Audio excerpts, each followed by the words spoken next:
to introduce Greg Pierce to share his story.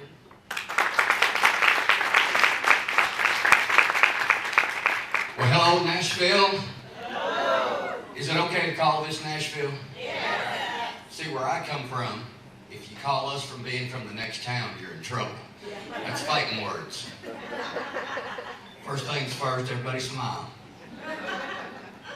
Room's too big to get everybody in one shot. Anybody call in sick from work today so they can be here? Well, these pictures won't wind up on Facebook until at least Friday afternoon, something like that. So you got time to make excuses. Well, they asked me to come tell you my story, and I'm happy to do so. You might pick up from my accent that I'm kind of a foreigner. I am from West Tennessee, so try not to hold that against me. My name is Greg Pierce. I am a relayer from Henry County, and I am a 3-time cancer survivor.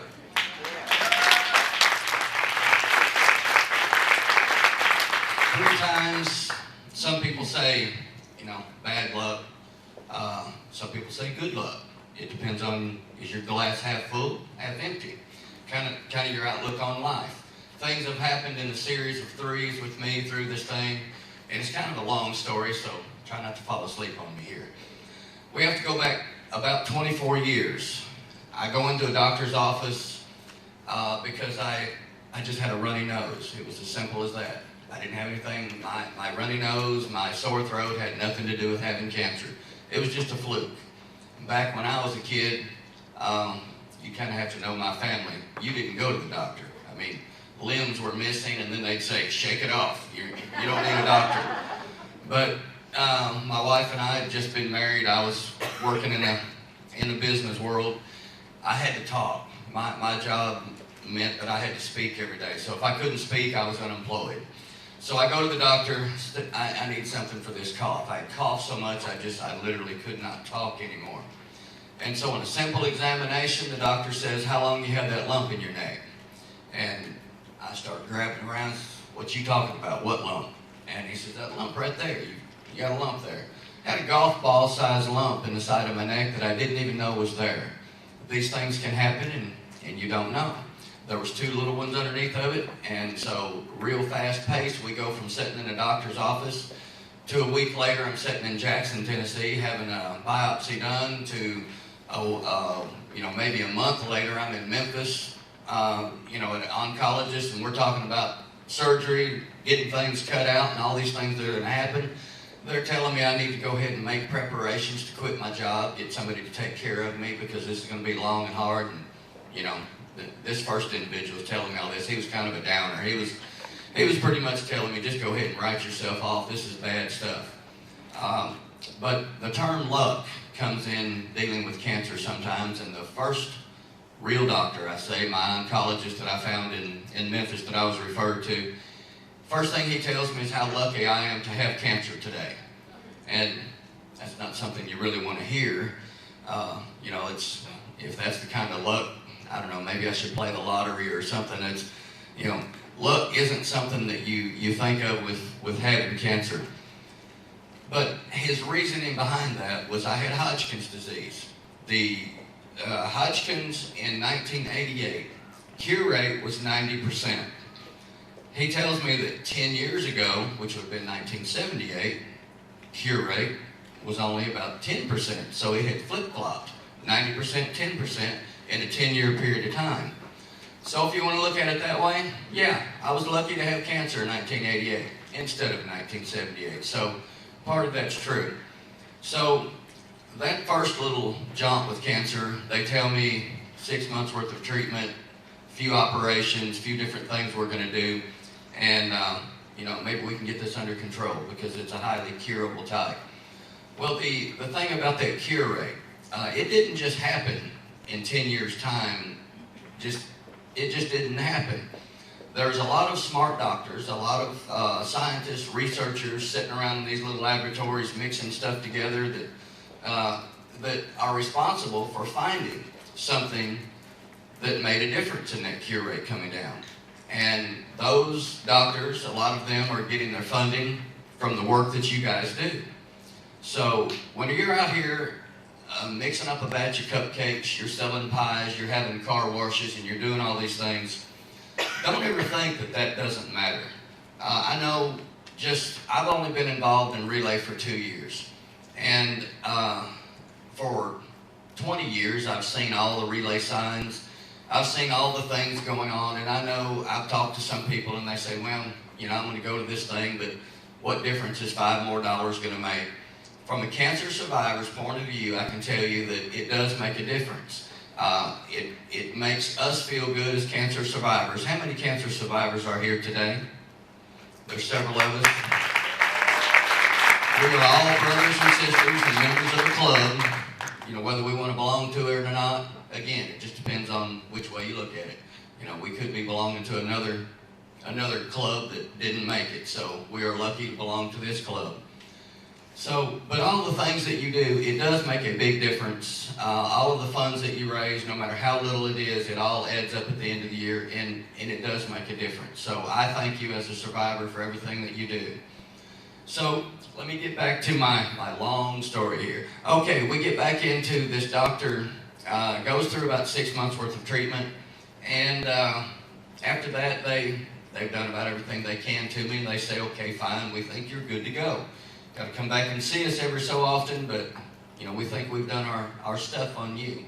So we're still living in Memphis at the time, and going back monthly. 4 or 5 months later, I go back and I'm sitting on that table that everybody has to sit on when you go in that little doctor's room. He squeezes on my neck, and I just about jumped off the table. Sore spot on the side of the neck. So he says, hold on, be right back. He didn't have to come back in the room to tell me what was going on. I knew. When he squeezed that thing and it burnt, I knew that wasn't normal. So here we go again. He comes back in and says, well, we've got problems. We're going to have to do this over again, but this time it's going to be rougher. The more often this stuff comes back, the harder it is to control. So they line up another program, and he says, this time, you're lucky. Again, this word luck comes out. He says, I'm lucky again because they've just started using a new routine of drugs, and we're gonna give that stuff to you. It's going to be worse than it was before. Again, they start telling me how tough it's going to be and what it's going to do to me, the side effects, and it was hard. All of us in here that are survivors, how hard it is to go through different treatments. Some of them are not so bad, and some of them just knock you in the dirt. This one was a pretty bad one. So another 6 months or so we go through with this new treatment, and once again, this new treatment that they come up with, they didn't just mix that up in the back room with a Pepsi and a Coke. It was, there was a scientist somewhere that figured out, okay, what if we try this? Let's see what that little mouse does when we give him this. And, somewhere a mouse is sacrificed so I can be here today. So I thank that mouse.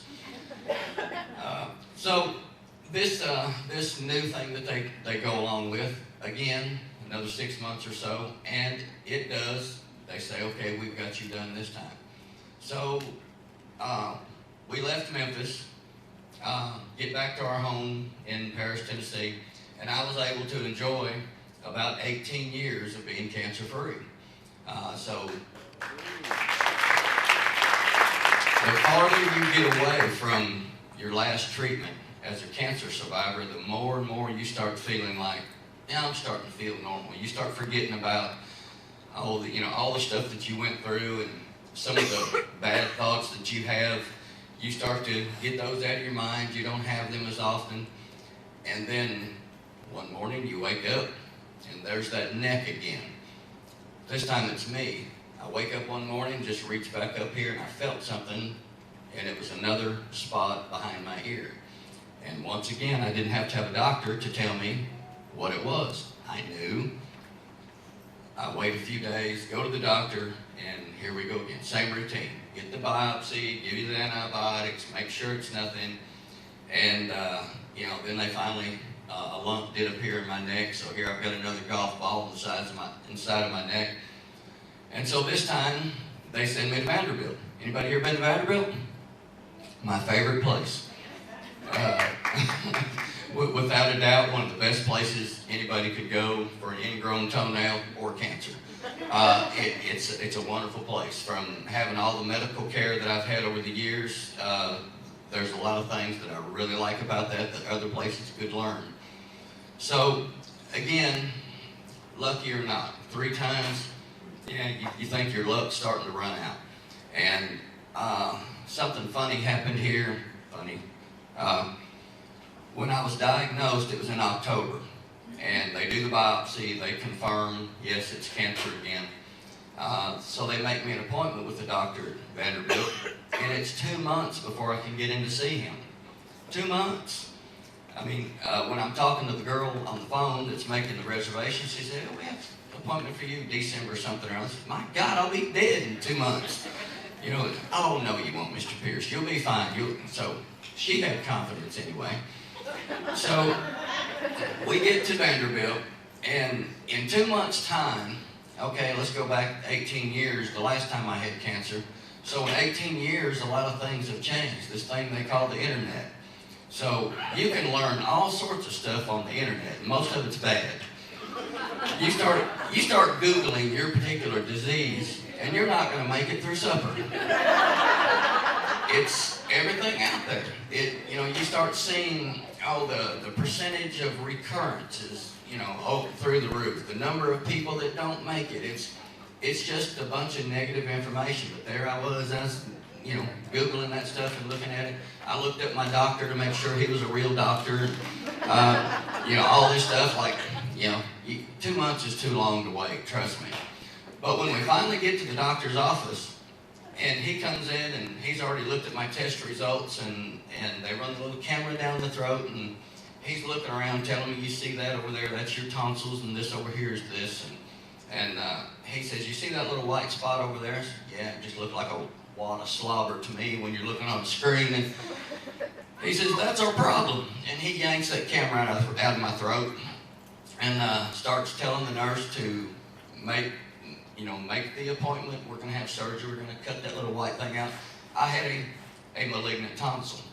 Now, that's one more reason to have your tonsils taken out. So you won't grow up to be 50 years old and have a malignant tonsil. So in all this time that I spent online looking, I started hitting this doctor with questions. I said, "But wait a minute here. This, from what I hear, this is a whole lot worse than what I had before." And he shakes his head and says, "Yeah, what else?" And I told him, "Well, the percentage of reoccurrence. I'm just spouting off all this stuff that I've read online." And he says, "You've been on the internet, haven't you?" And I said, "Yeah, I'm trying to find out what's wrong with me." So he says, "This is nothing. We got this under control." And when a doctor looks at you and says, "We do these every day," it really makes you feel better when you've spent 2 months freaking out over it. When he thinks, "Oh, it's no big deal, we can yank that thing out, you'll be..." It was a serious operation. It was much worse than anything that I had done before. But when a doctor has that much confidence, it does instill confidence into you. And Vanderbilt, again, the doctors there, brilliant people. This fellow was one of the top guys in the head and neck department, and had his little group of what I call Doogie doctors that follow him around. Everybody remembers Doogie Howser, I guess. They, every time they come into the room, there'd be about a dozen of them. And why is that? Vanderbilt is a research hospital. Vanderbilt is one of the hospitals that the American Cancer Society funds. And again, I thank you for your cupcakes and your pies and everything that you do, because Vanderbilt got some of that money, and maybe this doctor who said, "This is nothing," maybe he used some of those dollars to be so confident and be such a good surgeon. But it was a great place to have anything done, even if it was something bad or good. Again, depends on whether your glass is full or empty.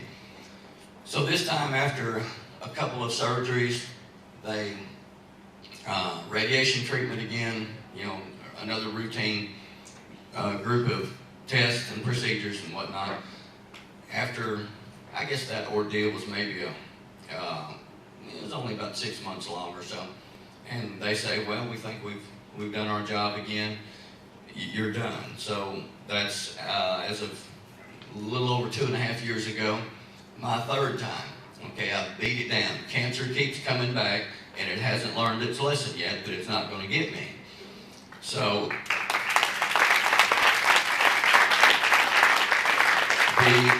the theme of threes seems to follow me around. So again, you start feeling normal. You start thinking, okay, I can start getting, quit thinking about all the bad things that are happening, things that could happen, and all that sort of stuff. And then those threes, they start slipping in there again. I've been clean for the third time for a couple of, maybe a year and a half, something like that. My father had been fighting prostate cancer for about 10 years. It slipped up and got him, just pulled him right out from underneath of us. The doctors told him years ago, you don't need to worry about that prostate cancer. It will never get you. You'll die of something else long before you die of prostate cancer. And so through the years, Dad, he never thought much about it. Half the time he never took the drugs that they sent him home with. So he was stubborn. You just have to know him to love him, but he was his own person for sure. So we lose Dad a year and a half or so ago, and so that's 2 times. So we've got him taken care of. 2 months later, Mom has a cough that she just can't get rid of. And so here it goes again. She's diagnosed with inoperable lung tumor.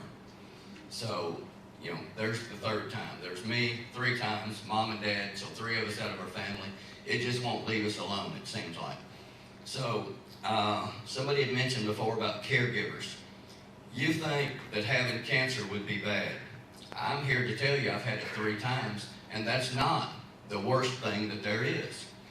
The worst thing that there is to sit on your mother's bed and hold her hand in hospice care at home and watch her slowly slip away. You will never, ever do anything that's hard. My sweet wife here of 32 years, as Wednesday was our anniversary.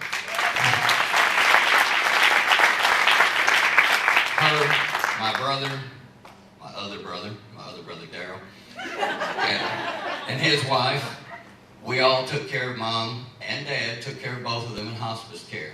And it is a terrible, hard thing to do. On the other hand, I'm extremely happy that we were able to, because Mom was scared to death. I could see it in her eyes, and she tried to let on that it wasn't that big of a deal, but it was. And I was glad that we were able to let her go peacefully. But that's, nobody deserves to have that kind of thing happening to them in their family. I tell everybody 3 times I can take it. If it wants to come after me again, I'm sure I can take it again. But having your parents taken out from underneath of you that quick, that close together, that is a really, really hard thing to do. So the things that happen in the treatment and going and having them say, there's nothing we can do for this lung tumor. With me, there was always something they could do. It was always, nothing. We got this. Never mind. We're going to give you this drug. We're going to do this. And they took care of me. So when they just say, hold up the thing and say, no, there's nothing we can do. She might make it 6 months with treatment or 6 months without treatment. Go home and make arrangements. That's when you kind of start to get mad about the whole situation. And there's 3 things that seem to happen all the time, with me. These threes, they seem to chase us around. Myself 3 times, Mom and Dad, 3 people, but the American Cancer Society Relay for Life, there is these 3 words that are right over here. Celebrate. I had a chance to celebrate for 18 years at one point being cancer-free. That was it. At some point, it gets way on out there. As I said, you start to forget about that you ever had cancer. Remember, I've had a chance to do a lot of remembering. I'm a landscaper. I work outside. Yesterday I was out working and there was a bunch of donkeys at this place. I swear one of them must have been Dad. Again, if you had to know him to love him, he would never let a turtle cross the road. He'd stop at a highway and pick up a turtle and get it to the other side. That's just the kind of fella he was. I guess I get my love of animals from him. I remember him every time I see something like that. Every time I lay down to take a nap on my couch, I get to cover up with an Afghan that Mom made for me. She made that while I was having treatment the last time because she knew that I was always cold. You know, sitting right here, I'm freezing to death. That's one of the things that happened. So I've celebrated, I've remembered, and what's that last word over there? Fight back. What is it? Fight back. The one thing that you will see, you can't fight back until you get mad. And it takes some people a while. You know, they kicked me around and kicked me for 18, 20 years until I finally got mad. And I did. So 2 years ago, Relay for Life came to me wanting my company to be a sponsor. And for you people that are looking for people to get involved, for 20 years I've seen the Relay for Life signs everywhere. And I thought, I should go do something for them. But all that time, I thought, they don't need me. That's this huge organization. They'll be all right without me. Nobody ever asked me. I never had anybody come to me and say, you're a cancer survivor, aren't you? Would you like to get involved? I would have gladly gotten involved. Nobody ever asked me. So take that home with you and go ask somebody.